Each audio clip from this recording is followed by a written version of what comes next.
Hey everyone, Shane here with etrailer.com. Today I have a 2018 Acura RDX. I want to walk through how to install the Curt Class 3 Trailer Hitch Receiver. This is what our hitch is going to look like when it's installed. You can see our receiver tube is completely hidden behind our bumper fascia. All we can see is our receiver tube, so it maintains a nice clean look. Hitch itself is going to be a steel construction, black powder coat finish, so it's really going to help resist any rust or corrosion and stay looking good for a really long time. Now, adding a Class 3 hitch on your vehicle is going to give you a lot of different options. Maybe you have some bikes and you're tired of loading them inside the back of the vehicle. Maybe you don't want to get a roof rack. You want to find an easier way to load them. Adding a hitch will be able to allow you to put a bike rack on the back. Again, make it easier to load and unload your bikes. Maybe you want to put a cargo carrier on, get some of the items from inside the vehicle, put them on the cargo carrier to make a little bit more room for your passengers. Maybe you want to tow a small trailer. Hitch is going to allow you to do a lot of those different things. We're going to have a 2-inch by 2-inch receiver tube opening, which is going to accommodate a lot of different hitch mount accessories. Reinforced collar, give us a little extra stability there. The hitch pin hole is going to be 5/8 inch in diameter. It's going to take a standard 5/8 hitch pin. Hitch pin and clip does not come with this hitch, however they can be found here at eTrailer. Rolled steel safety chain loops.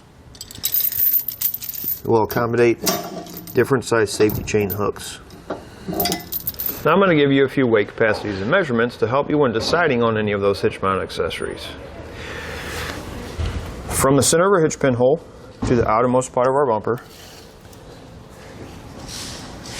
is going to be about 5 inches. The number is important for any of your hitch mount accessories like your bike racks and cargo carriers.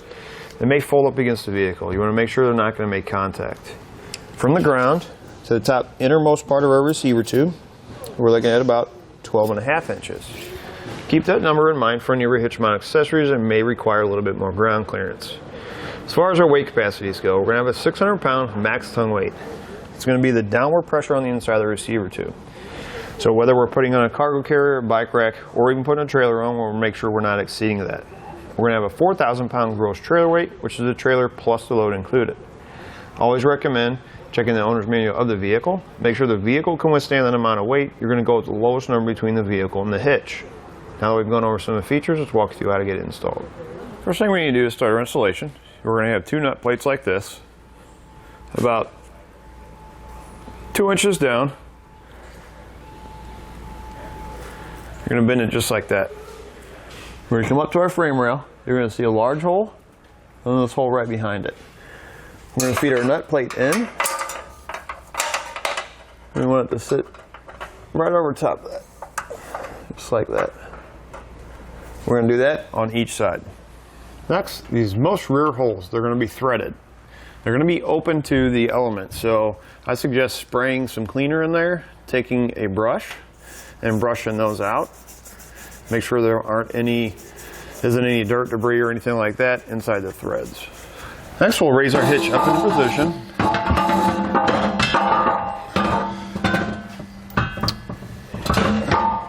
For our most rear hole, we're going to be using the bolt with the thinnest threads, conical through the washer to make sure the teeth are facing up towards the hitch.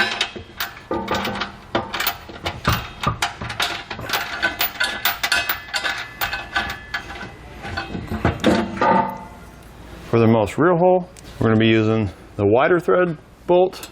Same thing with conical tooth washer, make sure the teeth are facing up towards the hitch.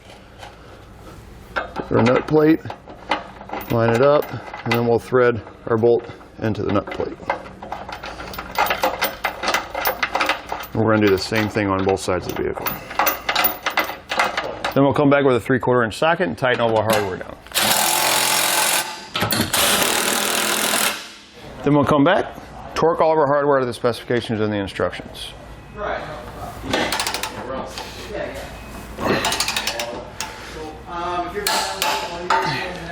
Once you have all of your hardware torqued to the specification and the instructions, you're ready to go.